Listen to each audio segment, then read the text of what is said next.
Goedendag, welkom bij een gloednieuwe aflevering van het Weekoverzicht vanaf het kabinet van de vice-president Zijne Excellentie Ronnie Brunswijk. Dit is aflevering 42. In deze aflevering: VP ontvangt ontevreden verpleegkundigen. Regering zal hard optreden tegen prijsopdrijvers. Kritische vraagstelling houdt regering scherp. En Suriname maakt doorbraak in sportwereld.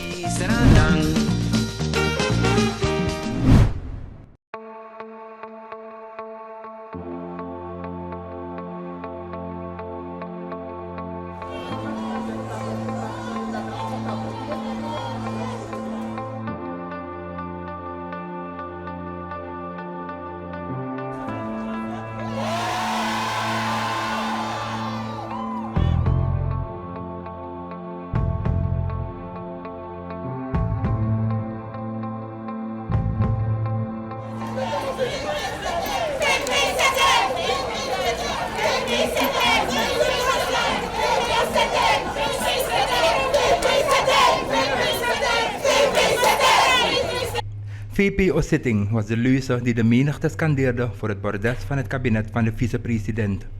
De groep bestond uit personeel van het academisch ziekenhuis onder leiding van de bondsvoorzitter Lloyd Pool van de Algemene Bond van Personeel in dienst van het academisch ziekenhuis.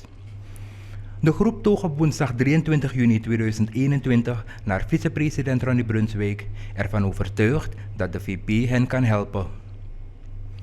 De VP verklaarde zich bereid om weer aan tafel te gaan met de bond. Mensen, goedemorgen. Ik denk dat het morgen is. In feite kunnen we dit niet hebben. Kijk, we zitten in een coronasituatie en er moeten niet zoveel mensen op de been.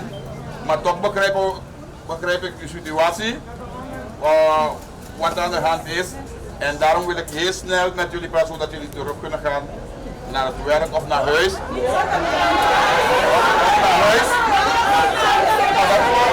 Even luisteren. We willen praten, maar we kunnen niet zoveel mensen bij elkaar laten, heel lang. Maar we kunnen heel snel praten. Maar ik ben hier, de voorzitter van uw bond is hier ook. Kijk, met hem praten en dan gaan we naar een oplossing zoeken. Ja? Laat me even horen, want gisteren heb ik al gesproken met de voorzitter en de bond. En we hebben overeenstemming bereikt dat we, even luisteren, dat we ab 1000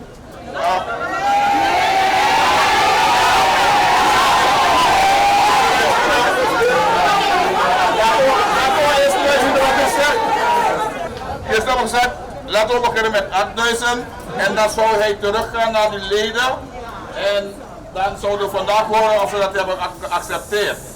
En ik heb nu begrepen dat dat niet geaccepteerd is. En dat betekent dat we weer gaan praten met de bond. Ja? Ik vraag aan ieder om rustig te blijven. Dan ga ik weer onderhandelen met de bond. En dan gaan we kijken naar een oplossing. We moeten een oplossing hebben. Geachte vicepresident, wij danken u met de gesten van de voedselpakketten.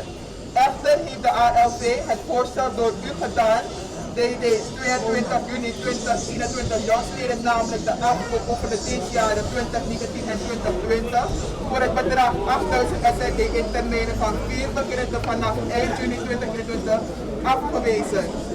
De eis van de ALV voor de afkoop van de dienstjaren 2019 en 2020 is 15.000 SRD, rekening houdend met uw verzoek wil zij meegaan met minimaal 12.500 SRD en wel uitbetaald in 1 termijn.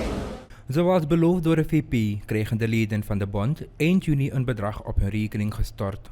Op 25 juni 2021 is tussen de partijen een akkoord bereikt. Elke medewerker zal een bedrag van 12.500 ontvangen. Verder is overeengekomen dat het totaalbedrag in 4 termijnen wordt uitbetaald. Het bestuur blijft in onderhandeling met de regering. Hun streven is het wensenpakket over het dienstjaar 2021 uiterlijk midden juli in te dienen. De bond blijft echter in beraad totdat alle besproken punten zijn afgehandeld. De regering zal hard optreden tegen prijsopdrijvers van basisgoederen. Vicepresident Ronnie Brunswijk hekelt het feit dat er mensen zijn die misbruik maken van de economische crisis.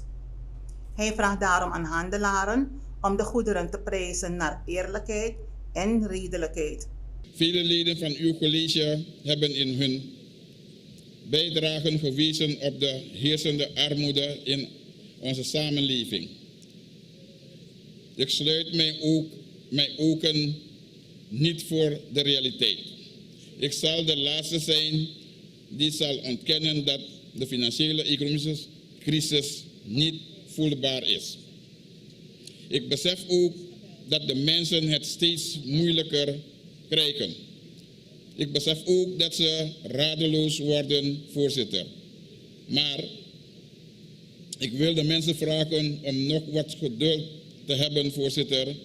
We weten dat wij als regering steeds aan de samenleving vragen om nog een beetje patiëntie te hebben. We werken aan een betere prijsbeheersing van de goederen. Voorzitter, ik ben blij te vernemen dat vele leden uit uw college melding hebben gemaakt van de verschillende prijzen voor hetzelfde product. We merken door de vele opmerkingen die hier in uw college zijn gemaakt, dat wij nog veel moeten doen op het gebied van een strenge prijscontrole. Eerlijkheid gebiedt mij te zeggen dat de controleinstituten er nog niet volledig in zijn geslaagd om de prijzen in de winkels voor met name de basisgoederen onder controle te houden. Dat betekent, voorzitter, dat wij als regering wederom de zaken moeten gaan evalueren en moeten nagaan hoe wij de prijzen in de winkels beter kunnen controleren. De minister van Economische Zaken heeft in uw college een aantal maatregelen genoemd om meer inzicht en zicht te krijgen in de prijsberekeningen van goederen. Ook zijn er voorstellen gedaan vanuit uw college die de minister nuttig kan gebruiken. We weten ook, voorzitter, dat er mensen zijn die misbruik maken van de gelegenheid.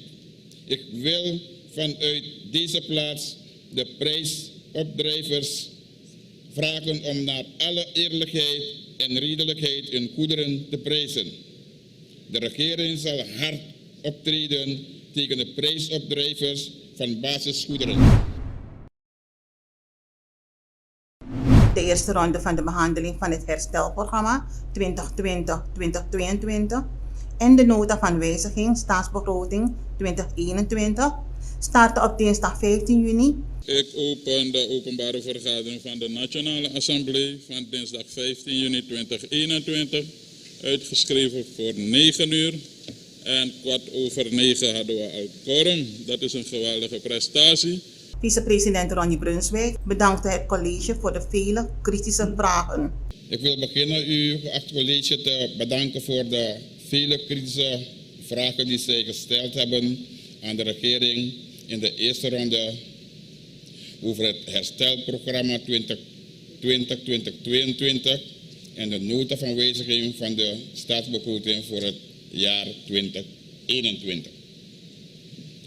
De crisisopstelling, voorzitter, houdt ons als regering scherp.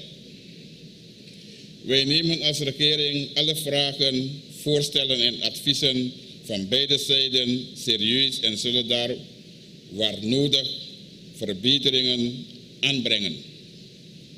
Voorzitter, verder wil ik ook alle ministers bedanken voor de wijze waarop zij de vragen hebben beantwoord in de eerste ronde.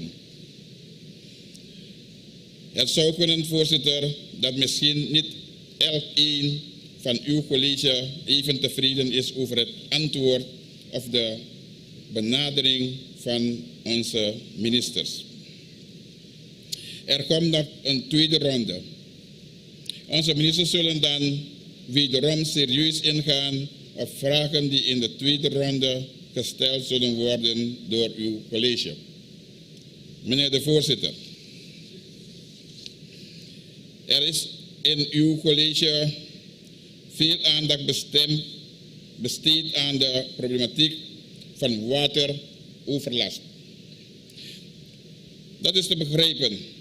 Het is immers een ernstig en ingrijpend probleem waarmee grote delen van de samenleving in zowel de kustvlakte als in het binnenland zijn geconfronteerd. Grote delen van de regering, assembleeleden, resortraadleden en anderen hebben oriëntatiebezoek afgelegd in zowel stad, district als in het binnenland. Wij als regering zijn doordrongen van de ernst van deze situatie. Vanaf de eerste weken van deze grote regenval zijn wij bezig hulp te bieden aan de samenleving. Samen met de hulp van NCCR, bijvoorbeeld zijn er vele goederen en voedselpakketten gebracht voor de mensen in het binnenland. De verdeling van voedselpakketten door de regering in alle districten aan mensen die in waternood verkeren is nog gaande. Ik verwijs ook naar de talrijke activiteiten van het ministerie van Openbare Werken. Ook de hulp van velen uit de particuliere sector en de gewone burgers hebben bijgedragen aan het verlichten van de noden van de samenleving. Onze dank aan allen. Meneer de voorzitter, ik kan u mededelen dat de regering zal blijven doorgaan met hulpactiviteiten. De minister van Openbare Werken heeft samen met zijn staf en anderen ervoor gezorgd dat vele trensen en kreken zijn opgehaald. De minister is in zijn betoog breedvoerig ingegaan op vragen die door uw college gesteld zijn. De regering maakt, ondanks de heersende financiële economische crisis in ons land, middelen vrij voor een goed functionerende infrastructuur, waardoor onze samenleving in de toekomst minder last zal hebben van wateroverlast. Introducing Donovan Visa.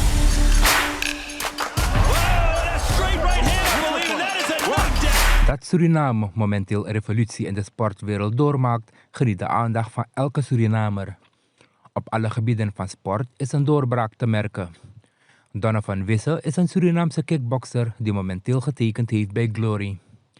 Glory is een internationale kickboksorganisatie die gevestigd is in Singapore. Het is het grootste kickboksportpromotiebedrijf ter wereld. Deze organisatie heeft enkele van de hoogste vechters in de sport op zijn rooster. Ook Tyrone Spong maakte deel uit van Glory en heeft vele wereldtitels op zijn naam staan. Donovan Visa, de nieuwe Surinaamse trots binnen de kickboksport, komt in september uit tegen Yusri Belgaroui voor de titel in het middengewicht. In het kader hiervan heeft hij op dinsdag 22 juni 2021 een bezoek gebracht aan de vicepresident Ronnie Brunswijk en minister Gracia Emanuelt van Regionale Ontwikkeling en Sport. De vicepresident stak de sporter een hart onder de riem. Dus net als wat ik u zei, Donovan Visa, topsporter, Surinamer. Ja. En hij vertrekt dus morgen naar Nederland en het is dus gepast om hem ook die power te geven. Maar ik laat even zijn zaakgewijs even. Ja, VP, het gaat om, zoals meneer Vanessa zei, Donovan Visa.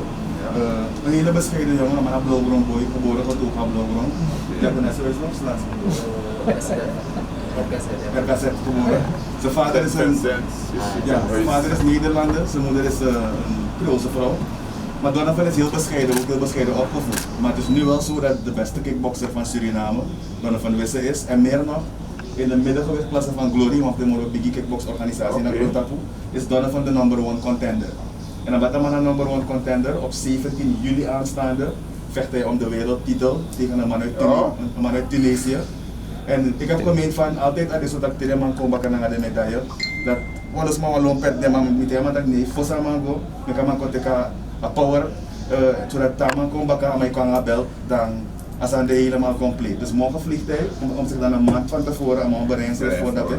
En daar in Nederland heeft hij meer sparringpartners, Moro Bigiski man, Moro Boemande. Dus een maand lang gaat hij dan zijn training afwerken. En met hem wat ik van kan bel Moro. probleem. Dus hij is er om een beleefdheidsbezoek te brengen en om ook de morele steun met Vira Energie, met Kamate mee, met Kamate Moesang is er nou. Ja man, dankjewel. Dus bedankt meneer Dundas. Ik ben blij. Kijk, altijd wanneer wij sporters hebben die Suriname moeten vertegenwoordigen. Dus al ben je Nederlander of hoe je bent, maar je voelt je Surinamer. En de Surinamers die voor ons daar gaan staan, duimen we altijd voor ze. We bouwen de man. En vooral deze goede meneer Wisse. Ja, blauw-groen boy.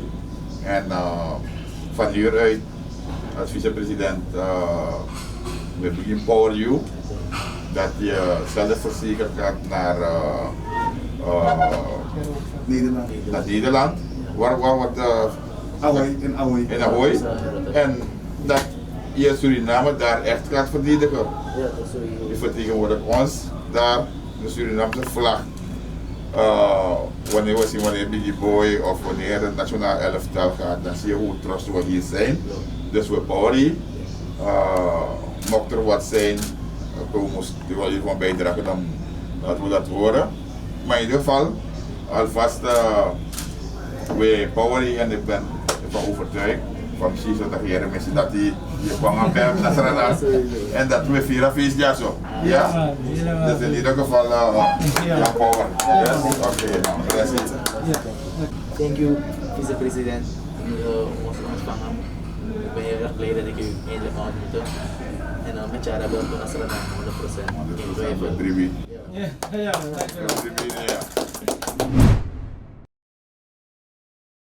Wie is voor?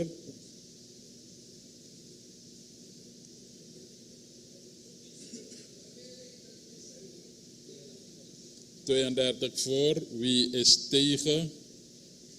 0 tegen. Het betekent dat deze motie is aangenomen met algemene 32 stemmen. Tijdens het debat over de begroting 2021 en het herstelplan 2020-2022 in het parlement ging vicepresident Ronnie Brunswijk in op de door de leden geplaatste kanttekeningen. Hij besprak de COVID-19-pandemie, armoede van de bevolking, IBS-tarieven, kwaliteit van ons onderwijs, wateroverlastsituatie en in aansluiting daarop onze infrastructuur. Ik sta wederom hier in uw college voor de afronding van de tweede ronde van de behandeling van het herstelplan 2020-2022 en de begrotingsbehandeling van de nota van wijziging van de staatsbegroting voor het jaar 2021. Voorzitter, ik bedank uw college voor de bijdrage in de tweede ronde. Als ik kijk naar de vragen gesteld in de tweede ronde in uw college, dan valt mij een 5-tal zaken op. In deze noem ik de COVID-19-pandemie, armoede van de bevolking, IBS-tarieven, de kwaliteit van ons onderwijs, de wateroverlastsituatie en in verband daarmee onze infrastructuur. Bij deze laatste gaat het in het bijzonder om de overwoekerde bermen en grote krater in het wegdek die de verkeersveiligheid van de weggebruikers in gevaar wordt gebracht. Ik verwijs in deze naar onder andere het verkeersongeval in Coroni en Marwijne, waar doden te betreuren viel. Daarnaast is ook aandacht besteed aan de koudindustrie, woningbouw ter oplossing van de woningnood, sport en grondbeleid en grondenrechten vraagstuk. Meneer de voorzitter, ten aanzien van de COVID-19-pandemie wil ik met nadruk stellen dat de regering de ernst ervan onderkent. De regering erkent ook dat niet alles nog naar wens verloopt. Echter, de regering doet er alles aan om erger te voorkomen. De regering zal de voorlichting over de vaccinatie opvoeren. Zelf zal ik een actieve bijdrage leveren in de voorlichting, in het bijzonder aan onze binnenlandbewoners. Ik zal bevorderen dat het traditioneel gezag bij de communicatie en de voorlichting aan onze mensen in het binnenland worden betrokken. Het is tijd dat men de ernst van de COVID-19-situatie inziet en dat men meewerkt in eigen belang en in dat van anderen aan het vaccinatieprogramma. Het zal niet gemakkelijk zijn, maar het zal moeten en we zullen het met elkaar moeten klaarspelen. Meneer de voorzitter, in mijn spreekbeurt in de eerste ronde ben ik uitvoerig ingegaan op de heersende sociaal-economische situatie in ons land.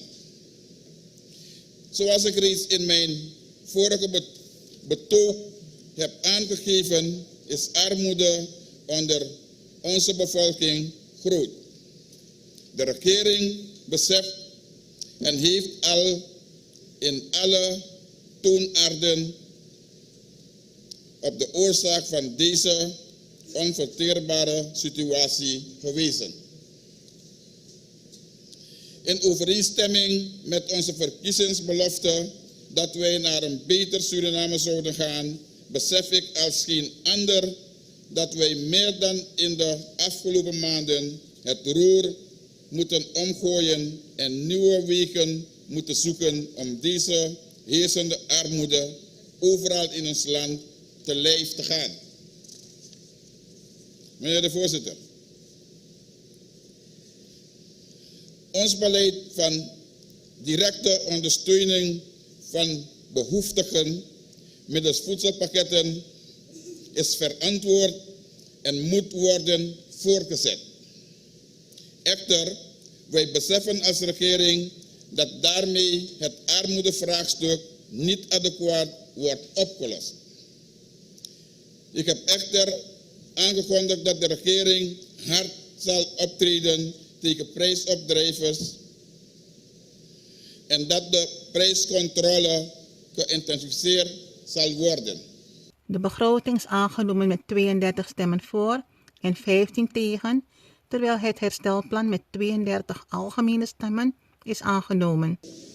Meneer de voorzitter, namens de regering wil ik uw geacht college mijn waardering uitbrengen, mijn dank uitspreken voor de wijze waarop wij enerzijds de begroting hebben behandeld, het herstelplan hebben besproken, maar meer nog, voorzitter, dat wij gemerkt hebben vanaf de start van deze begroting de felheid van de discussies, de felheid van de debatten, maar naarmate we verder gingen, werd het steeds duidelijker, meneer voorzitter, dat we het uiteindelijk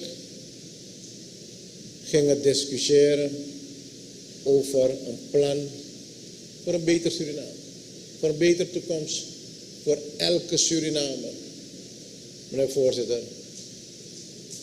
En natuurlijk is het dan belangrijk bij zo'n belangrijk document, welke als randvoorwaarde, als een prior action gezien wordt om te komen tot een board level agreement met IMF, dat je dan enerzijds deadlines houdt.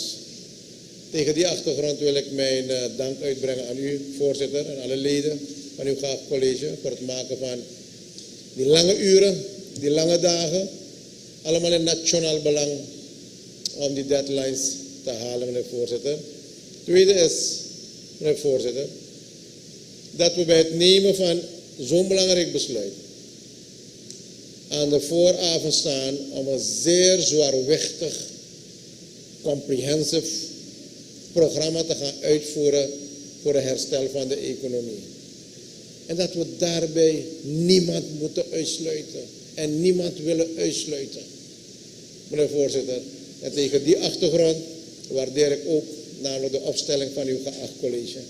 Maar in het bijzonder de NDP-fractie, de BEP-fractie, maar zeker de coalitie.